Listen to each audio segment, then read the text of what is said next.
because I think we can start, right? So, how to do SEO with free tools. Guess where I'm from? Any guesses? Come on. Simple, Arnout? The Netherlands, yeah. You know what it is about Dutch people? They're freaking cheap asses. They don't like paying for anything, right? Just think about this, right? They don't like paying for anything. There is a saying going Dutch, everybody pays for themselves. I'm not like that, by the way. So I'm just going to skip over this. I'm also from Amsterdam. I live in a different street, not the Javelstraat, but the Vuurstraat, but whatever. And now I'm going to ask you some questions you probably should know if you're in this page, right? 3 pillars of SEO. First one. Any guesses? Come on. It's popularity, links, right?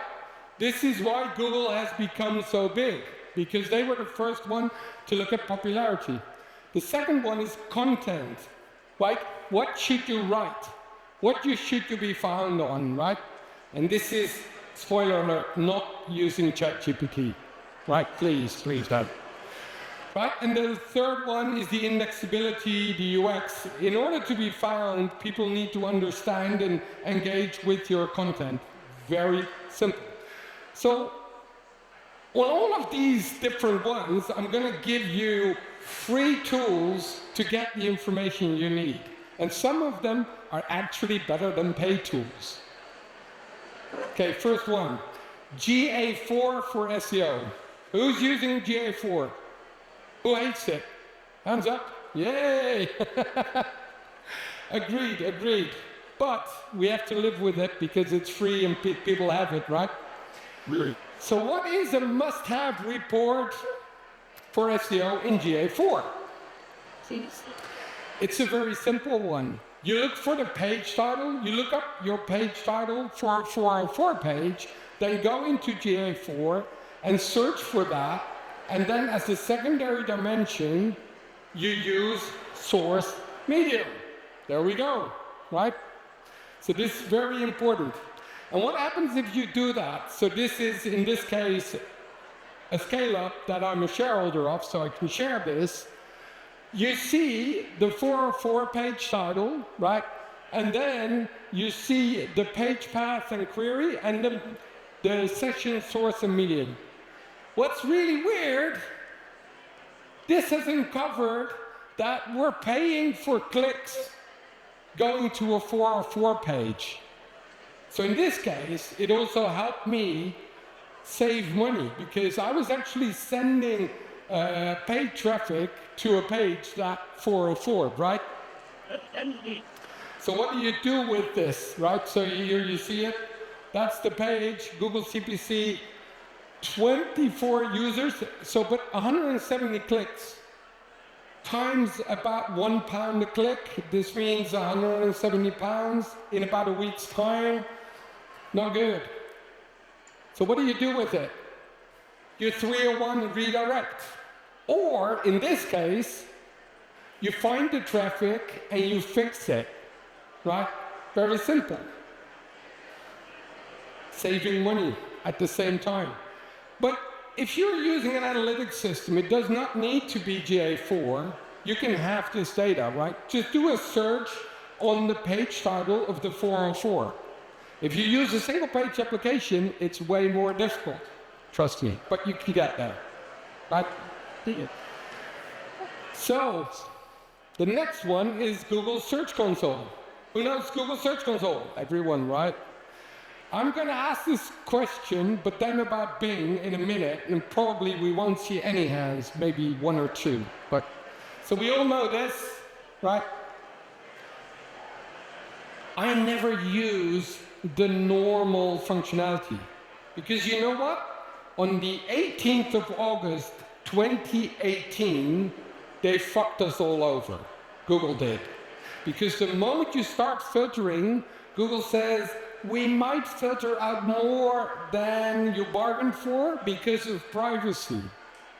I think it's bullets if we all know what Google is doing, right? So I use the Sheets, the Search Analytics for Sheets add-in. It's free up until 25,000 rows. So what it will do, it will give you all the data. So it will give you search query, page that actually got the impression, CTR, impressions, and everything. And by the way, if you don't filter anything, it will give you everything, right? So if you have less than 25,000 impressions or 25,000 search queries, you're more than happy to just use this, the free version. Now, what are the tips if you start using this in Google Sheets, right? So the first one is, it doesn't filter requests on the API, which is massive, right? Because now you can get all the data that you should have already have had, but Google is filtering.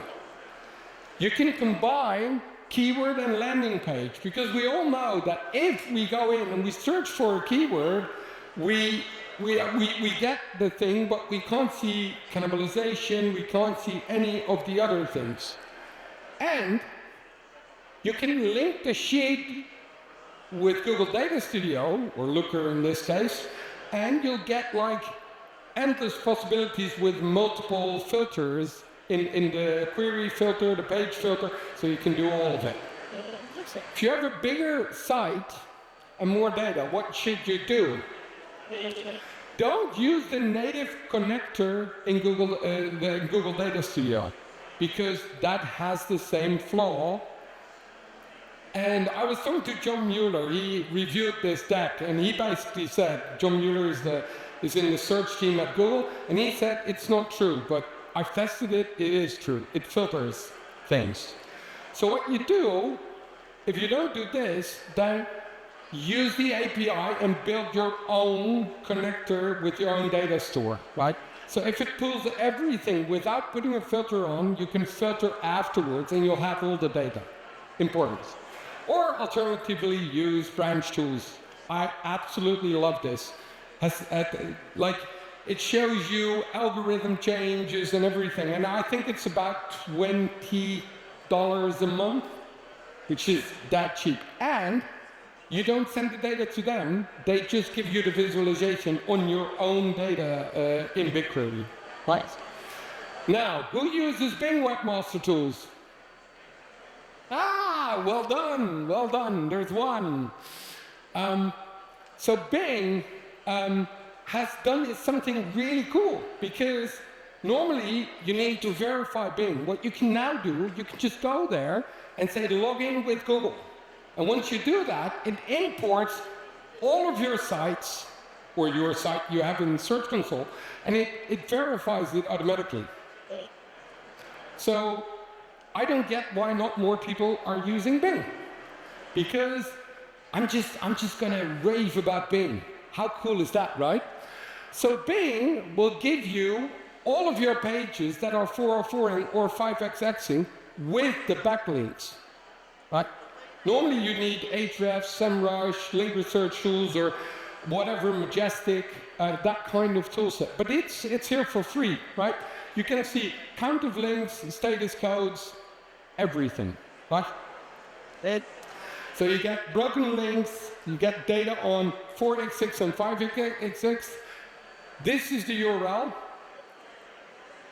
I don't think it's supposed to be live, yet it is. Right? You can't navigate to it, but if you put your verified site here, you'll get all the data, right? I'll share that later, but you can take a picture as well, right?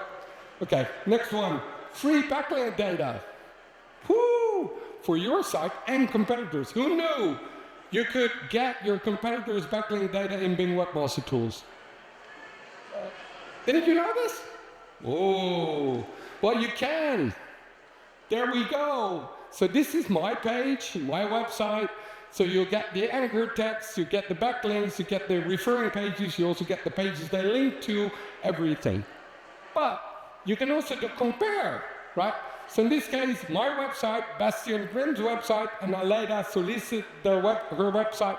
And you can see the anchor text, you can see the pages where they got their links, and it's all for free. Right? And you can do this with any domain. Your competitor, you can even throw google.com in here. It will give you all the backlinks, right? Massive. This is like, well, you don't need any paid platform. It's all here. Now, keyword research, this is fun, right? So Google.com, the word Google has 151 million impressions in about a month time in Bing. I had a bit of a giggle here. But what you can do with this is you can benchmark which keywords, because it gives you real volumes, not like the Google Ads keyword plan, which is off by quite a bit sometimes. Here you can get like actual numbers, right? And you can also do it per country and per okay. Okay, so who's using Microsoft Clarity? Well, a few more. So I love this, right? I used to love Hotjar for this, but it has heat maps, session replays, unique user insights, and it's free to use, right? Who doesn't like free? Okay, we might give some data to Microsoft, probably, but I still love it. Unique user insights, all kinds of things. Well done, please do. Then, how many of you actually use the SERP for research? Actual Googling. Google your own product. Google your solution, right? Look at the autocomplete. How are things being autocompleted, right? The second one is you need to look at elements, right? So is there a shopping feed? Is there a video? Is there images? Am I appearing for all of these features? If not, I need to build it. And I see so many people not doing this. And who's actually using the people also asked, right? So you can just go in and you can see the questions that people have about your product. Are you solving that? No? Then you have work to do, right? Wow, come on. And now I'm just going to go and finish this off with simple Chrome handy things you can use, right? They're free as everything in this deck. So SEOquake, you will be giving your browse data to SEMrush, but it gives you loads of interesting information. It's very easy to download all the websites ranking for a certain query in a CSV. You can do loads more. There it is. You can download SERPs, basic on-page data like page title, cannibalization, all kinds of stuff. All right, next one. Core SERP Vitals. Who here has heard about Google's PR play about Core Web Vitals? Come on, everybody, right? So I truly believe that Google does this to make the web a less expensive place for them to index. But hey, that might be me. But Core SERP Vitals, what it will do is it will overlay the Core Web Vital scores for every single website in your SERP. So you can benchmark where they are, where you are, what's happening, right? Very simple. View rendered source. I love this. As an SEO, we get frustrated because loads of people are looking at the source code to find stuff, but you actually need to look at the rendered source code as well, because sometimes stuff might change and no index might be put in, other stuff. View rendered source, this is what is in the initial HTML. That's the difference, and on the third part is the rendered version. Right? So sometimes you see the websites are not fully getting indexed properly. It usually has to do with this. So another good, great one. See the raw HTML and the rendered differences, right? Okay. Redirect path. A very simple one. You go to a website, you see whether they do a meta refresh, a 301 or 302, whether it's a 404 or 500. Simple extension, just put it in. Very simple. And then, last but not least, this is for the techies out there, capo. Has anybody heard about capo? So what not a lot of people know is that the actual, if you get your head in a different order, your page will render a lot faster. Now this is a visual, and basically it shows you how it's currently, that's the top, and how it could be, which saves you a lot of load time, right? And it's just a very simple thing. I love this one, very good. Great and simple way to visualize this, talk to your devs and go, can we fix this? And then you got free domain alerts.